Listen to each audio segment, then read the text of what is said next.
goodness. Oh my goodness. Speakers out. Oh my goodness.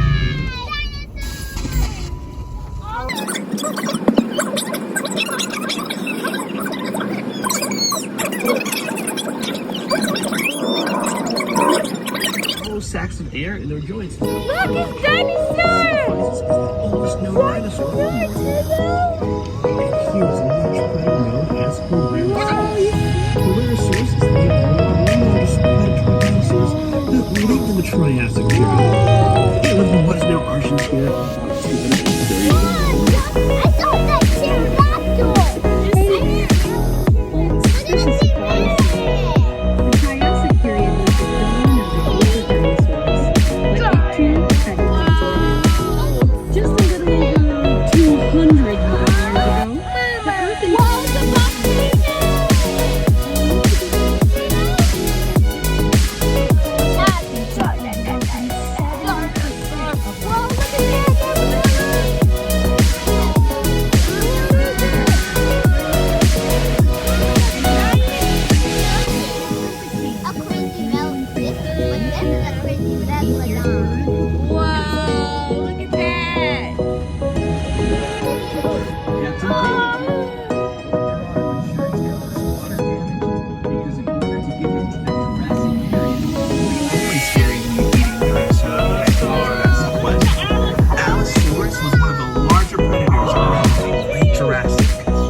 Grip onto its prey while it used its serrated teeth as its primary weapon. We know it used its arms because scientists have found signs of microscopic stress fractures on the bones. This happens in bones when a person or an animal is using force to move heavy weight with their bones. They might have used their arms to keep prey from getting away, or possibly to hold onto a stegosaurus's tail to avoid getting hit. The little guys in the scene are called llama. They're an early member of the Coelosaur family that lived in what is now China. The Coelosaur family was made up of mostly small predators. But as time went by, some Coelosaurs eventually became a bit bigger. Specifically, Tyrannosaurus rex. The big, long-necked dinosaur in this scene is Apatosaurus. Apatosaurus is what we call a sauropod, long-necked dinosaur. Sauropods were the biggest animals to ever walk on Earth. In order to get that big, sauropods had to eat all the time. To eat even more, these long-necked giants didn't waste time chewing. They swallowed the leaves from trees only.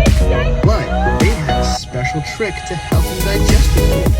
Sauropods would sometimes crane their long necks down to the ground and swallow small stones. Those rocks would help them grind up their food once it was inside. Those rocks are called gastroliths. These gastroliths are super important because they help scientists learn the migration patterns of these dinosaurs by matching the gastroliths back to the areas where the rocks originally came from. What y'all think? It's awesome!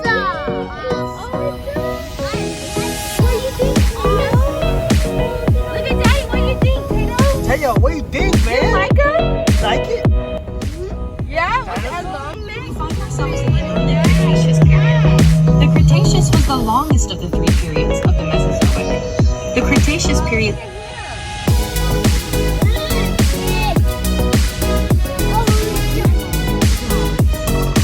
we're starting off in what is now England during the early Cretaceous, roughly 120 million years ago. The duck-billed dinosaur you see is what we call an iguanodon, and it's one of the first dinosaurs to be discovered and named. Some of you might have had ever even heard of dinosaurs yet. So when it came time to name this bizarre new animal, the only similarities anyone could think of were that its teeth kind of looked like the teeth of an iguana, only bigger. The very first drawings of iguanodon depicted it as a giant iguana-like creature. The animal it's next to is baryonyx. This baryonyx skeleton was found in England in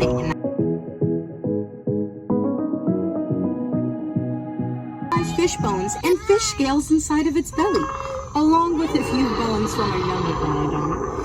The Tyrannosaurus lived in the Liaoning province of China. A volcanic eruption blanketed much of the Liaoning province with hot ash, like what happened at Pompeii thousands of years ago. Now let's see. Can anyone guess where Utah Raptor was discovered? That's right, Cincinnati. Just kidding, folks. Utah Raptor was found in Utah. The Utah Raptor is the largest known member of the raptor family. Now behind him is a predator named C&EFamily. C&EFamily was a massive predator that lived at the end of the early Cretaceous. Very little is known about C&EFamily due to how recent of a discovery it is. But it is thought to be a member of the Allosauridae group that lived into the early Cretaceous. C&EFamily lived in North America at about the same time as some members of the Tyrannosaur family. But those Tyrannosaurs didn't get any larger than about the size of a Great Dane, because the alpha predator role had already been filled by C&EFamily. It wasn't until C&EFamily went extinct that larger Tyrannosaurs like Tyrannosaurus rex took the stage.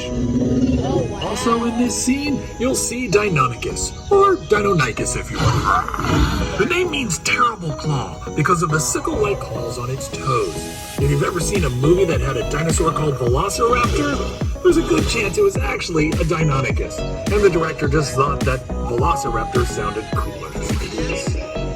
Did you say Spinosaurus? You got it! Spinosaurus is one of the largest carnivores to ever walk the earth, but it mostly ate fish. We know that because Spinosaurus's teeth have been found embedded in fossilized bones of large fish, although they have also been found in the bones of other dinosaurs. Spinosaurus is a creature that was a mystery for a long time. Its fossils were discovered in 1912, but they were destroyed during World War II, when the museum they were in was hit during a bombing raid. It wasn't until the 1990s Spinosaurus was a massive predator that lived in and out of the water in marshy waterways of what we now know to be northern Africa, preying on fish the size of cars.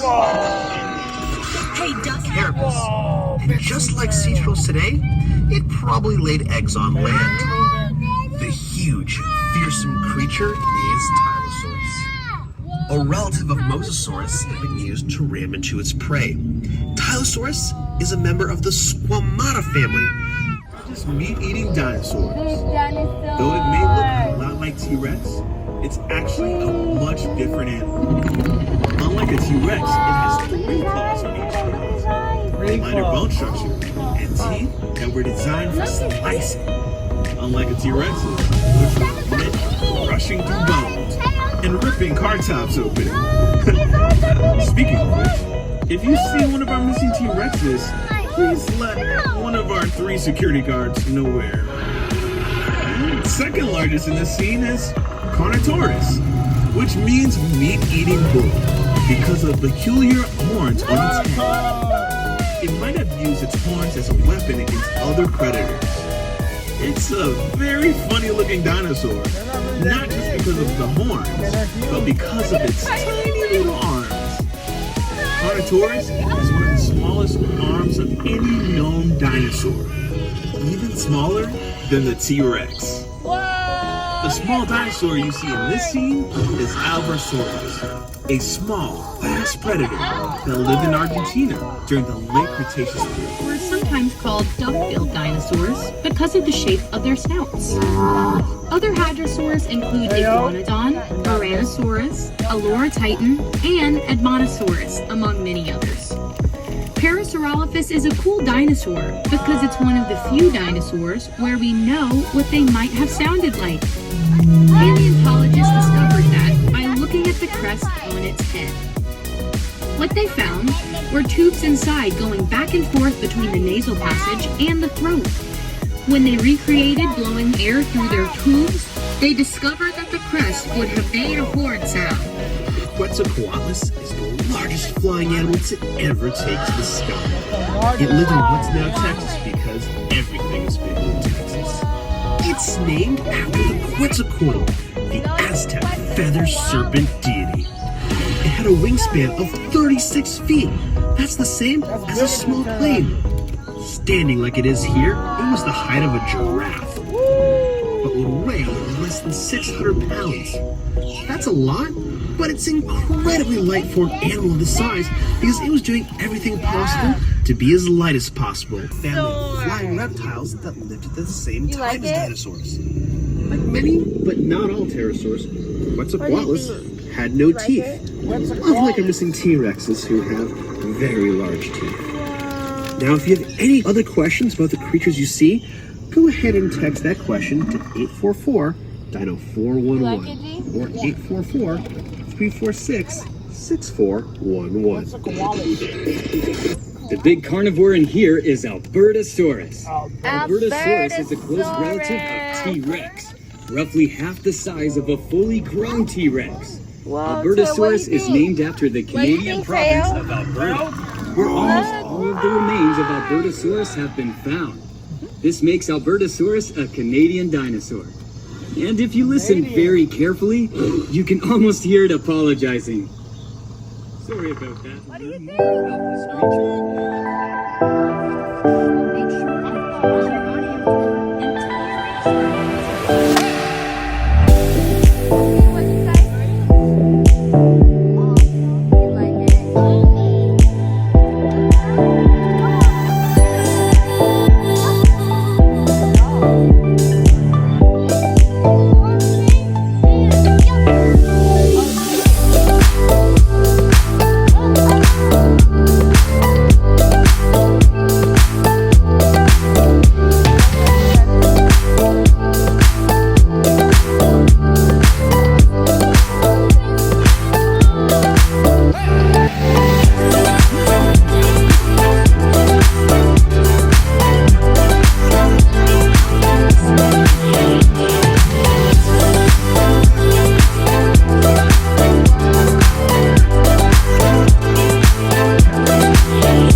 Now, if you'd like to learn more about ceratopsians or any dinosaur, you can text your questions to me at 844-DINO-411. That's 844-346-6411. Look, it's a big one. He's the big one.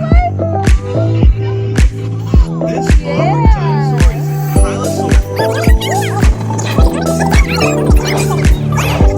Tail.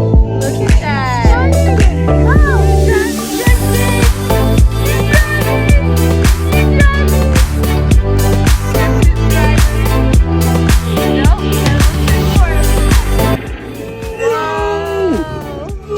T-Rex is in with the Triceratops' pen, and he's eating the Triceratops. Oh no, he's eating it! Folks, this is terrible. That's my favorite Triceratops. Lisa, He got it! do you Oh copy? no! He's eating!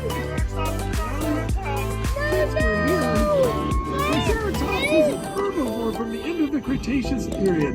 At the same time in place that T-Rex lived. Now, Triceratops means that it used the frill on the back of its head to defend its neck from T-Rex. That seems like it would make a lot of sense. Is he eating tail? T-Rex did eat T-Rex Triceratops. eat. He would sometimes bite down on that frill and pull the Triceratops.